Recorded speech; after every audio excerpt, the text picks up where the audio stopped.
अमेरिकी बहनों और भाइयों,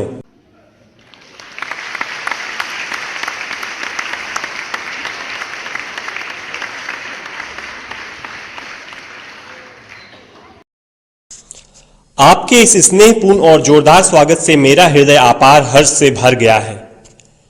मैं आपको दुनिया के सबसे पौराणिक भिक्षुओं की तरफ से धन्यवाद देता हूं। मैं आपको सभी धर्मों की जननी की तरफ से धन्यवाद देता हूं और मैं आपको सभी जाति संप्रदाय के लाखों करोड़ों हिंदुओं की तरफ से धन्यवाद देता हूं। मेरा धन्यवाद उन वक्ताओं को भी जिन्होंने इस मंच से यह कहा कि दुनिया में सहनशीलता का विचार सुदूर पूरब के देशों से फैला है। मुझे गर्व है कि मैं एक ऐसे धर्म से हूं जिसने दुनिया को सहनशीलता और सार्वभौमिक स्वीकृति का पाठ पढ़ाया है। हम सिर्फ सार्वभौमिक सहनशीलता में ही विश्वास नहीं रखते, बल्कि हम विश्व के सभी धर्मों को सत्य के रूप में स्वीकार करते हैं।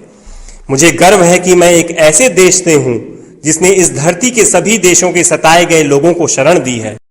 मुझे यह बताते हुए गर्व हो रहा है कि हमने अपने हृदय में उन इजरायलियों की शुद्धतम स्मृतियां बचा कर रखी हैं जिनके मंदिरों को रोमनों ने तोड़ तोड़कर खंडहर बना दिया और तब उन्होंने दक्षिण भारत में शरण ली।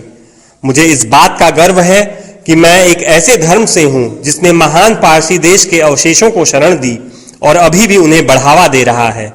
भाइयों, मैं आपको एक श्लोक की कुछ पंक्तियां सुनाना चाहूंगा जिसे मैंने बचपन से स्मरण किया और दोहराया है और जो रोज करोड़ों व्यक्तियों द्वारा हर दिन दोहराया जाता है। जिस तरह विभिन्न धाराओं की उत्पत्ति विभिन्न स्रोतों से होती है, उसी प्रकार मनुष्य अपनी इच्छा के अनुरूप अलग अलग मार्ग चुनता है। वो देखने में भले सीधे साधे या टेढ़े मेढ़े लगें, पर सभी भगवान तक ही जाते हैं। वर्तमान सम्मेलन, जो कि आज तक की सबसे पवित्र सभाओं में से है, स्वयं में गीता में बताए गए एक सिद्धांत का प्रमाण है। जो भी मुझ तक आता है, चाहे किसी भी रूप में, मैं उस तक पहुंचता हूं। सभी मनुष्य विभिन्न मार्गों पर संघर्ष कर रहे हैं, जिसका अंत मुझ में है। सांप्रदायिकता, कट्टरता और इसके भयानक वंशज हठ धर्मिता लंबे समय से पृथ्वी को अपने शिकंजे में जकड़े हुए हैं। इन्होंने पृथ्वी को हिंसा से भर दिया है। कितनी बार ही ये धरती खून से लाल हुई है, कितनी ही सभ्यताओं का विनाश हुआ है और कितने देश नष्ट हुए हैं।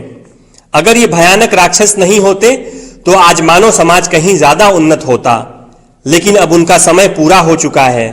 मुझे पूरी उम्मीद है कि आज इस सम्मेलन का शंखनाद सभी हठ धर्मिता, हर तरह के क्लेश, चाहे वो तलवार से हो या कलम से, और हर एक मनुष्य जो कि एक ही लक्ष्य की तरफ बढ़ रहे हैं, के बीच की दुर्भावनाओं का विनाश करेगा।